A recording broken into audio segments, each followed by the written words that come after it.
And so thank you for tuning in.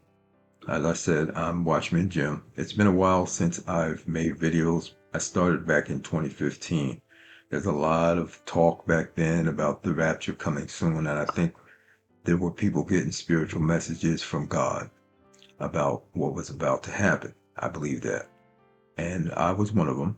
So I started making videos on the subject, and also it led me to finding out more about the Hebrew side of things, which a lot of Christians don't do well at all.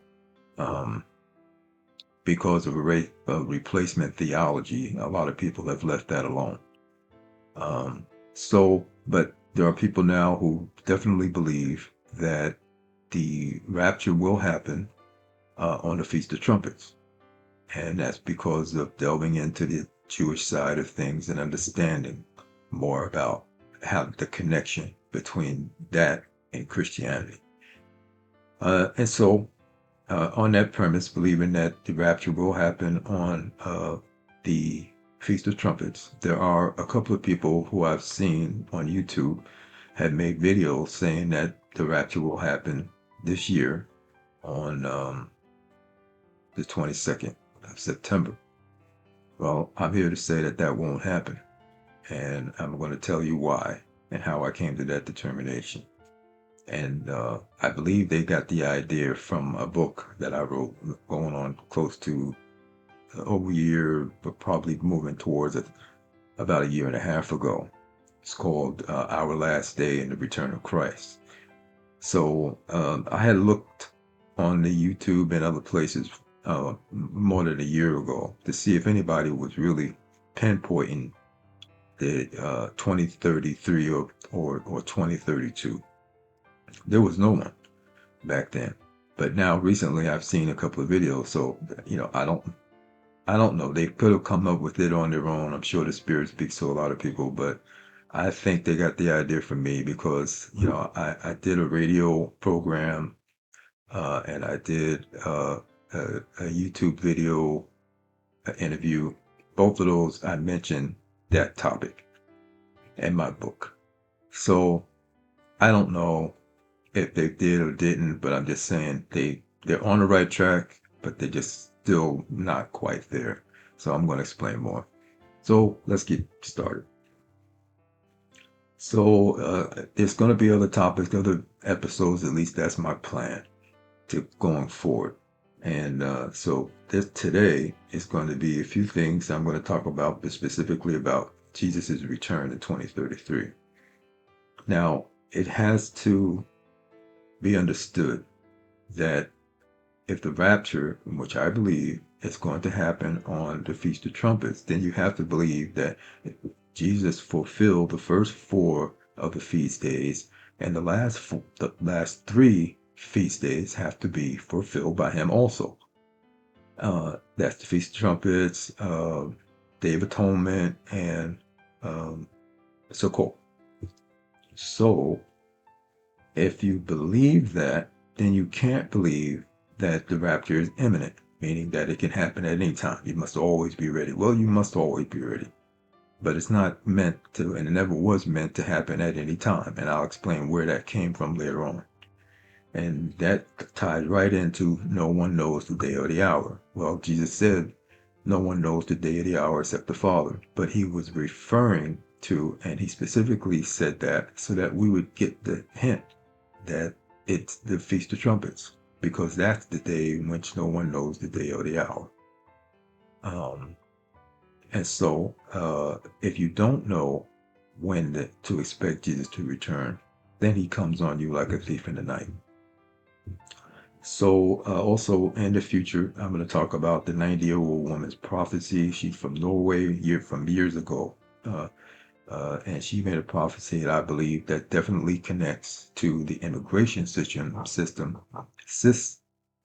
situation that we're experiencing right now.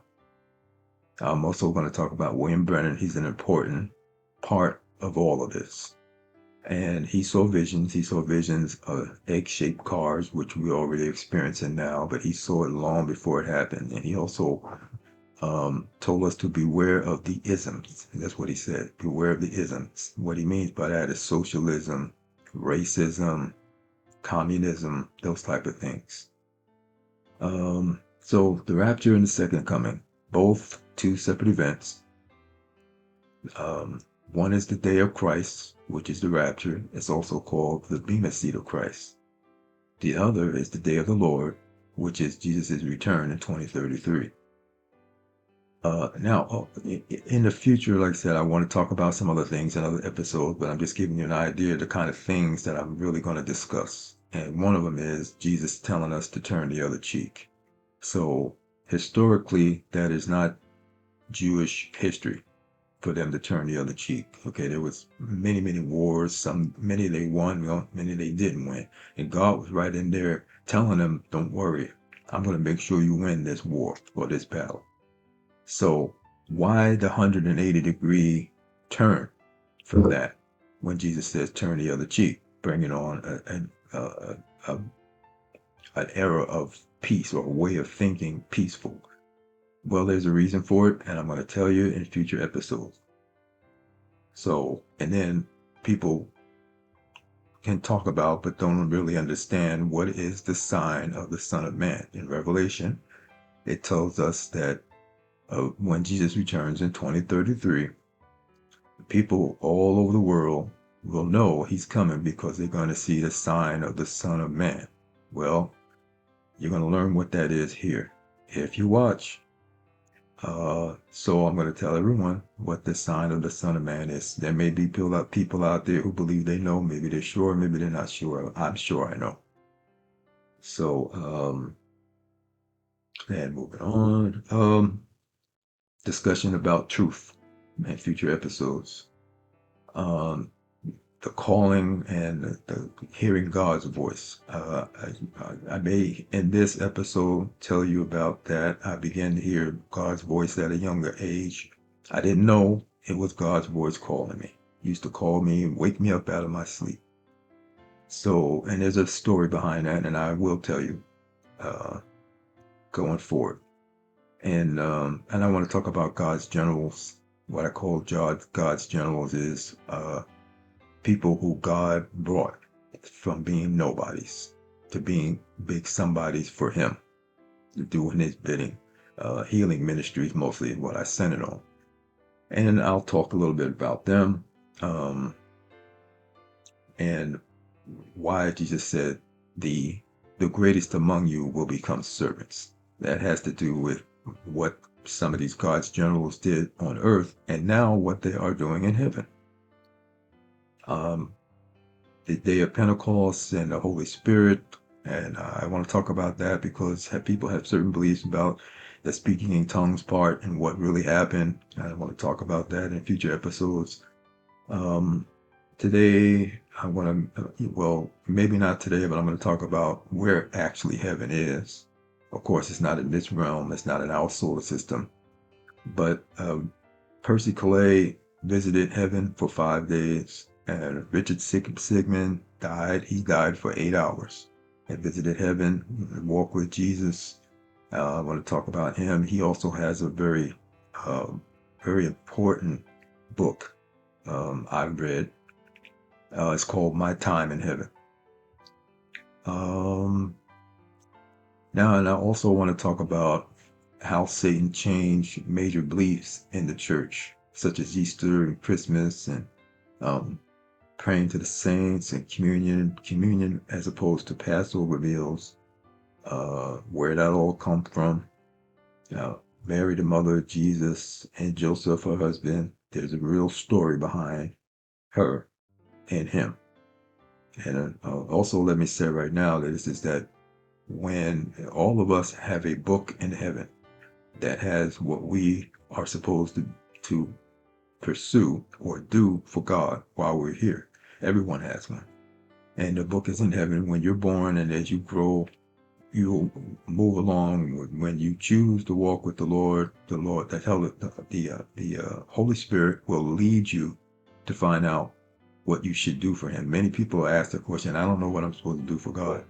Well, It is the desire of God that you do what's in your book. And many people have. And that's really why it's important to talk about Percy Clay and Richard Sigmund, because they tell more about how the book came into play for the people who were meant to do what was in their book, because it was already in heaven. They found out that there was something in heaven that said what these people were supposed to do.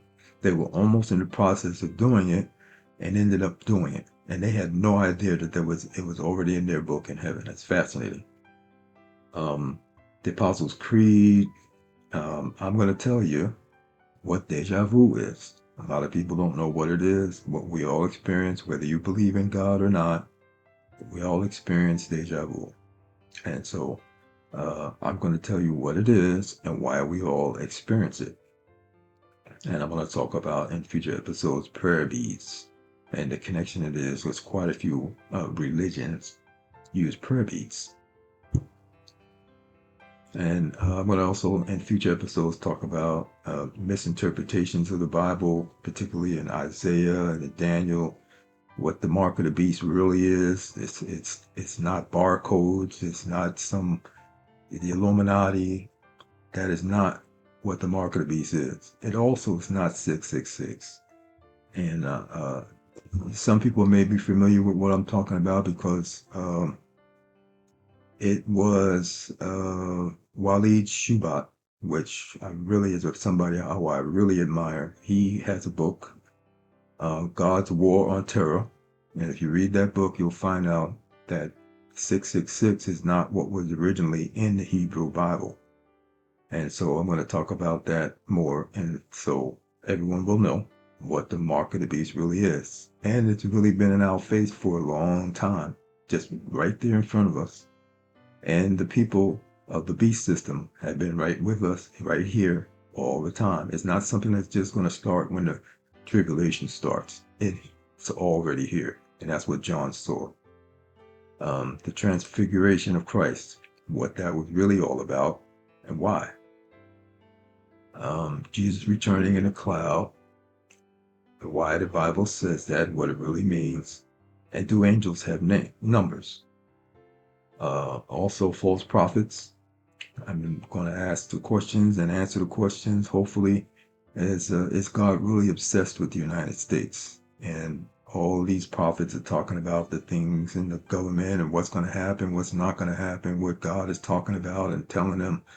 He's not telling them these things.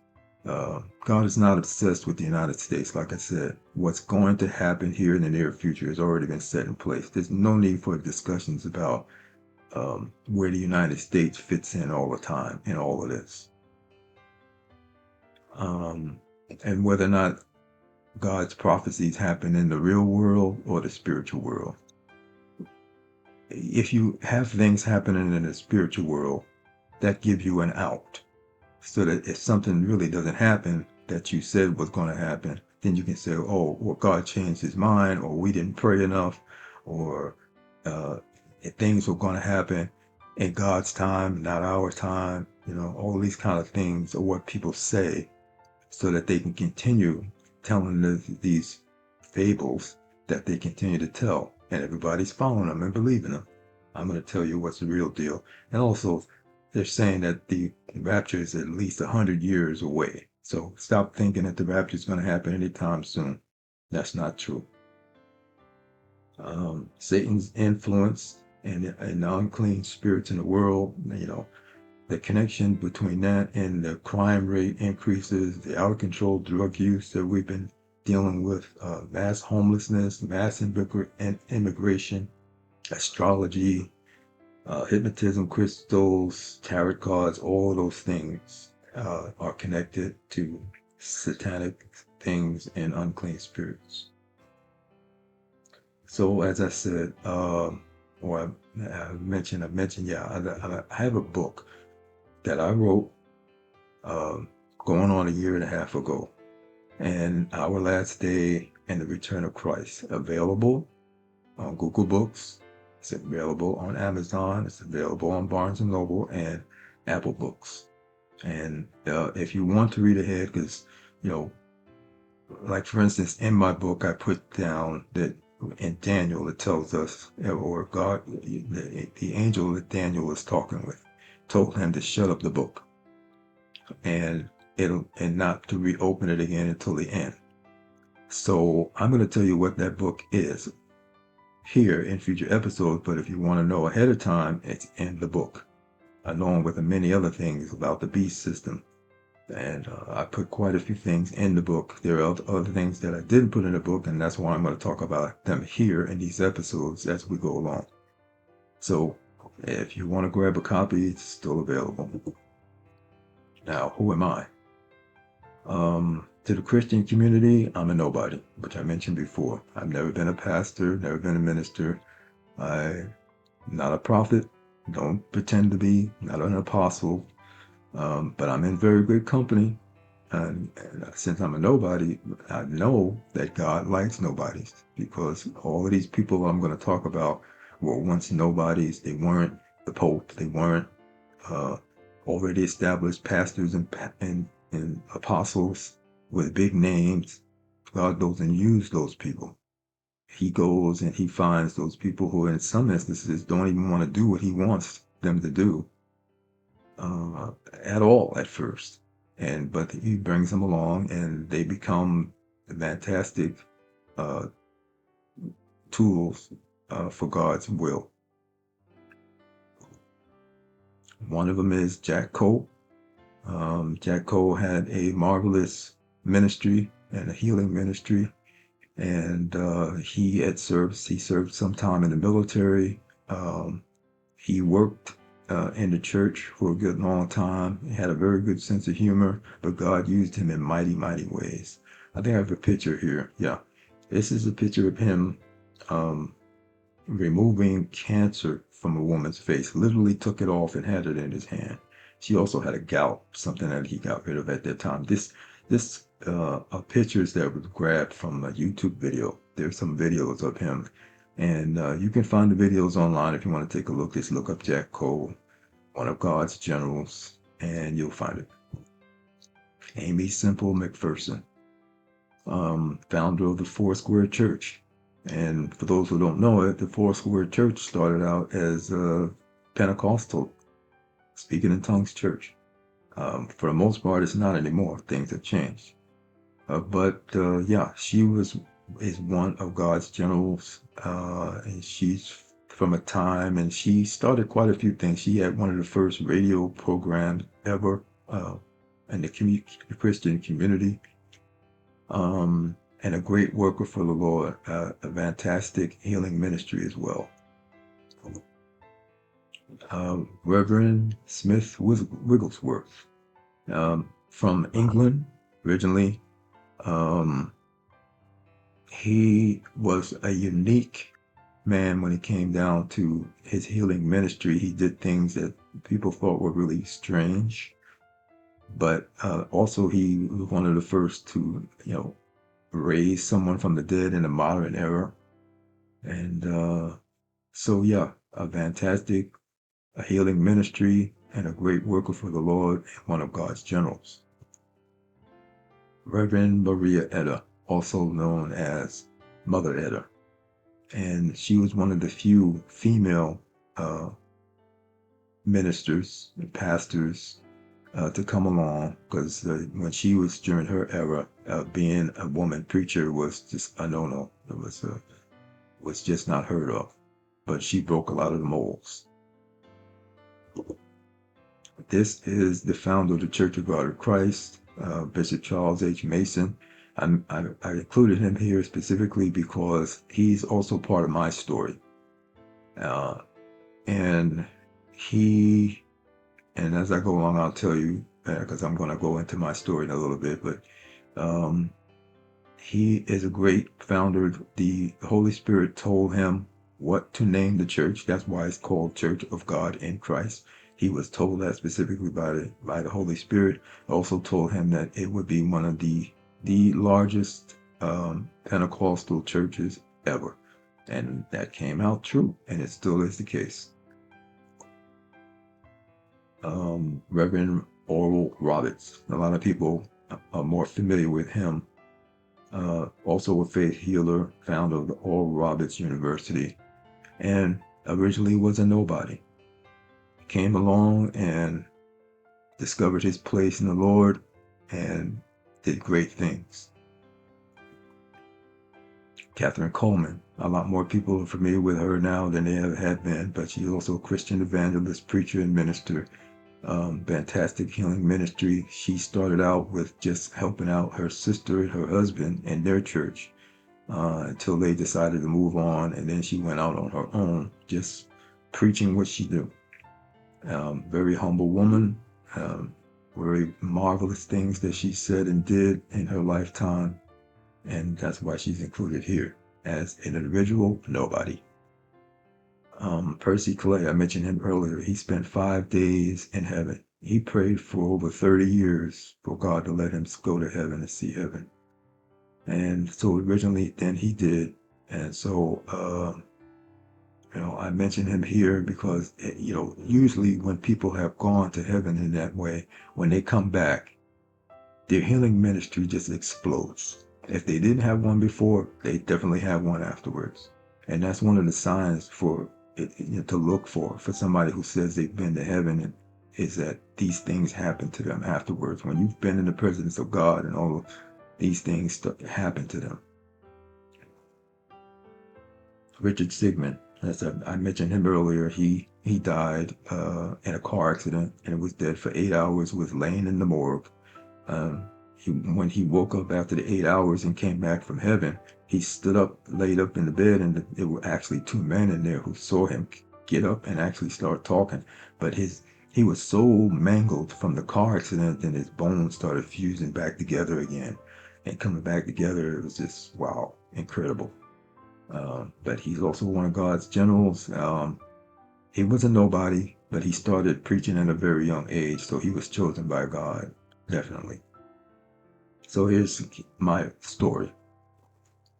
This is my grandfather, Canaan Wadsworth Johnson, Bishop Canaan Wadsworth Johnson. The dates on there, 1928 to 67, is not the date he was born. It was the day he started his official church, the one that I was brought up in. He was actually born in around 1890. But he died in 1967. So I was 6 years old when he died.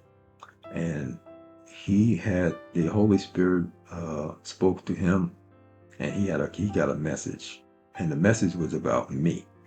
So what he said was to my mother, who had been praying for children, and she asked my grandfather to go to one of the God's generals that I told you, George, Charles Mason. He was the founder of the church, and at the time the presiding elder. She asked my grandfather to go to Bishop Mason and ask him to pray so that I would have children. Well, my grandfather went to do that, but before he got to Bishop Mason to actually ask him, Bishop Mason looked at him and said, "Rachel," which is my mother's name, "Rachel is weeping for her children." So he already knew that God, he was letting my grandfather know that God knew that my mother wanted children. So my grandfather returned to my mother, and at some point later on in the future, she told her that you will have a son, and he will be born either on or around my birthday, and he is coming to lead my people. Now, I was too young to understand any of this, and I don't know what my mother thought about it at the time. But later on, she got around to telling me what my grandfather said. And I think a few other people in the family knew, but it was naturally assumed that when, your grandfather says my people, being the pastor of the church, that he was talking about the parishioners, the people in the church, that I would be the next pastor. That's a natural thought for anyone. But as I got older, I realized, wait a minute, if this message is coming from God to me, then God wasn't talking about my grandfather's people. He was talking about his people, God's people. So then I finally understood that at some point, what is in my book was for me to do certain things. Now, I haven't seen the book, of course, but I believe the book, my heavenly book, meant for me to write the book that I have written with all the information that's in it, and to continue to tell people and to help people and lead them to the truth. That's what I believe God meant when he said leading his people. That's why I'm here, to help those who are still confused and to correct things that are out there that are just straight out lies and this things that Satan has changed. I just want to clear those things up to the best of my ability. And I believe that's my purpose, and that's why I'm here. So because I believe that I've had this special calling from the Lord, the devil's tried to kill me numerous times. And this is one of them. This is the story of one of them. And so when I was younger, I guess probably around 8 years old, I was staying with relatives and we had a little outing, and a number of people went to the beach. So when we got to the beach, my sister, she went with some of the other girls, and they wanted to wade into the water, which a lot of young people do. Hey, let's just go in the water. We maybe not great swimmers, so let's hold hands and go into the water. And that's what they did. So I was standing a distance off, and I had to look over and saw them walking into the water. So yeah, I wanted to try that too. So instead of running over to where they were, I started going in right from where I was standing. And so when I got to a certain point, I didn't realize that some beaches have this situation where the shelf drops off. So there's no more land beneath. It just drops straight off. And that's what happened to me. I dropped straight off and went underwater, and I couldn't swim. So then the first thing I did is realize I can't swim, so I started doggy paddling and thinking that this was going to get me somewhere. I got turned around and I didn't even know which direction I was. Was I headed pointing towards the beach anymore or anywhere? So, but I continued, and my inclination was to uh, take a breath. But then I realized if I do that, I'll suck in air, might not be able to get it back out again. And so I didn't know what to do. I had my eyes closed and I just continued to do what I was doing and hope something would happen. But amazingly enough, what happened next was I ended up standing on the beach. I was partially dry. I don't know how I got there. And that, for as far as I knew, I was still in the water, doggy paddling. Next thing you know, I'm standing on the beach. I wasn't moving. At the time, I opened my eyes. Like I said, I was partially dry. So I was so confused, and I turned around because my back was facing the water. And so I turned around and looked at the ocean again, and still looking around. I looked around to see if anybody had seen what had happened.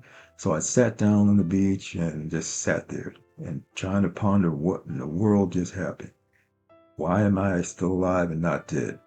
So my sister came along later on, and she saw me and she saw a confused look on my face because I spoke with her about a month ago, and I decided to ask her because I knew I was going to mention this in the videos. And I asked her, I said, hey, sis, do you remember me sitting on the beach that day? And she said, yeah, I remember. You had a very odd look on your face, so I really didn't ask you anything about it, but I remember what you looked like. So yeah, and so there was no doubt in my mind at that point that I was rescued from drowning by an angel. An angel from God was sent to rescue me from the water because the devil tricked me into going in there, knowing that there's a possibility I would drown. But God sent his angel. And so I'm here. That was just one instance of him trying to kill me.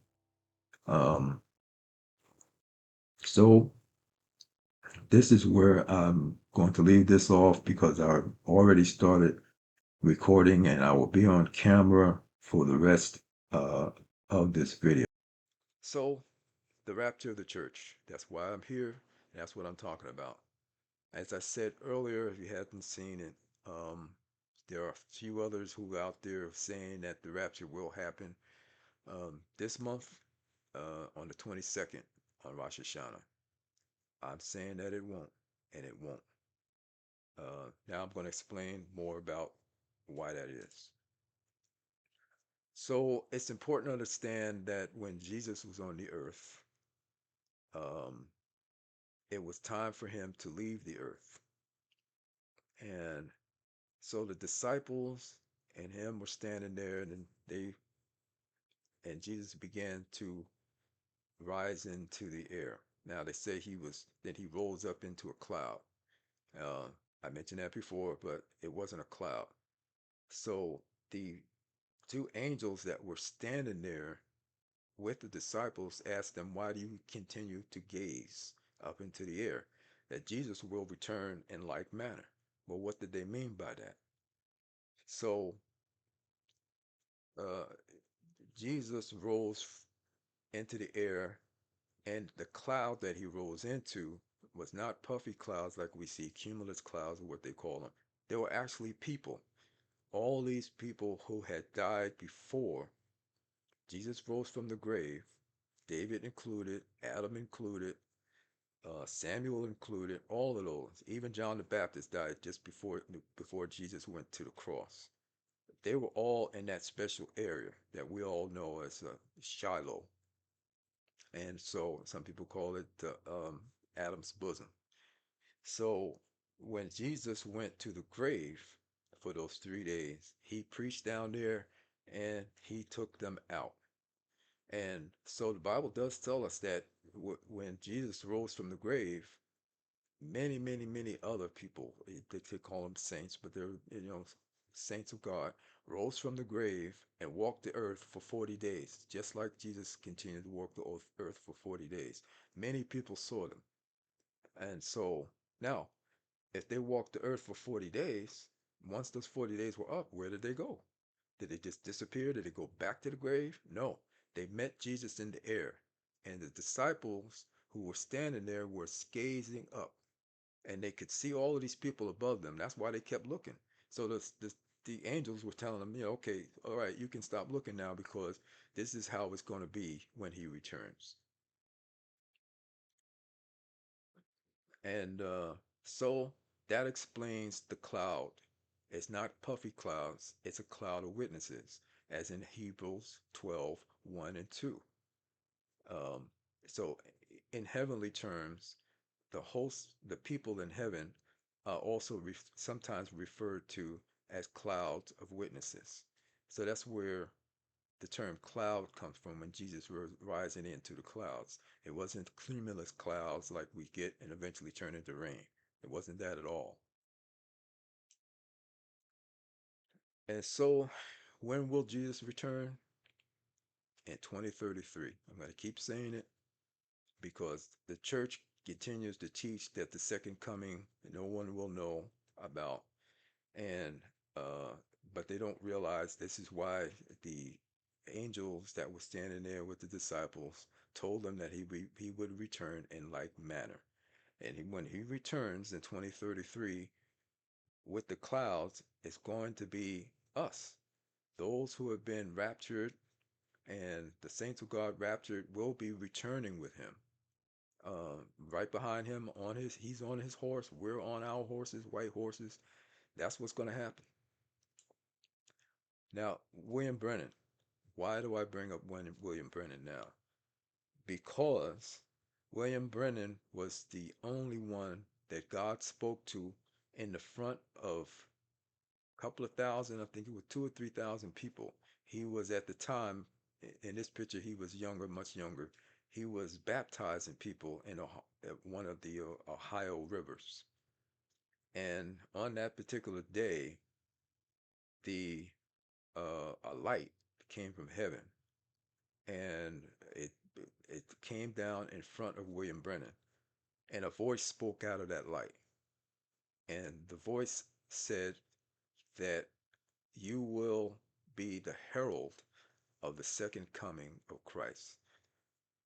Now, the herald means that you will be the one to announce a change, something that will happen in the future. And what it was is that this happened in 1933. So The way God works is that when you know that his hand is in something, you're going to see numbers such as 3 and 7 and 12 show up. Now, these people who are saying that the rapture will happen on the 22nd are not realizing that this is 2025. If you go forward 7 years, you get to 2032. That is not God's hand on that date. You have to go to 2033. Jesus also left the earth when he was 33 years old. So there's the connection.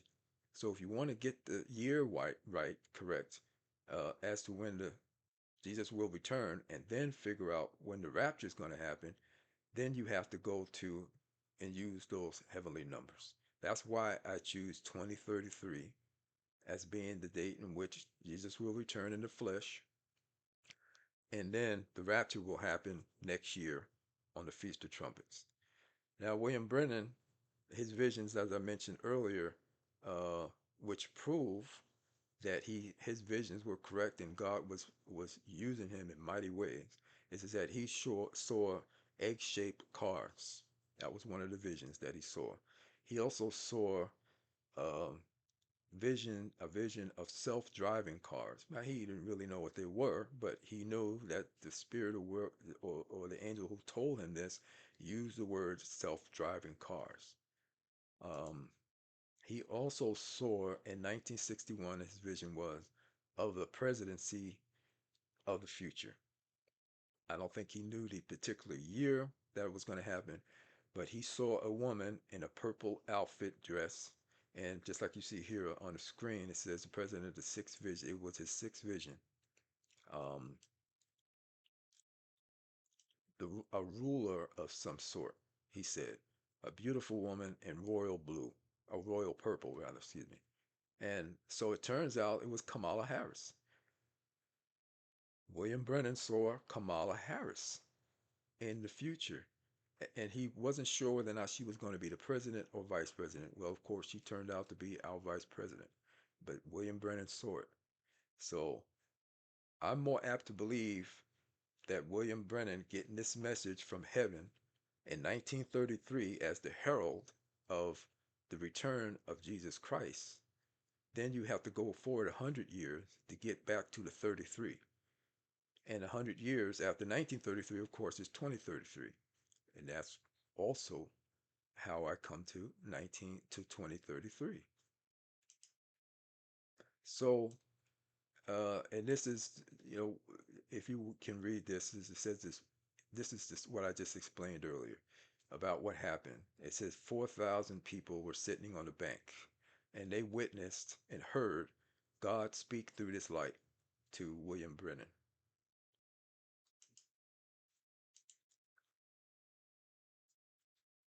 And I explained here about more about how you recognize God's hand in something that you witnessed or heard. And you'll know that God's at work when you start seeing and understanding those threes and those sevens being used in the right way.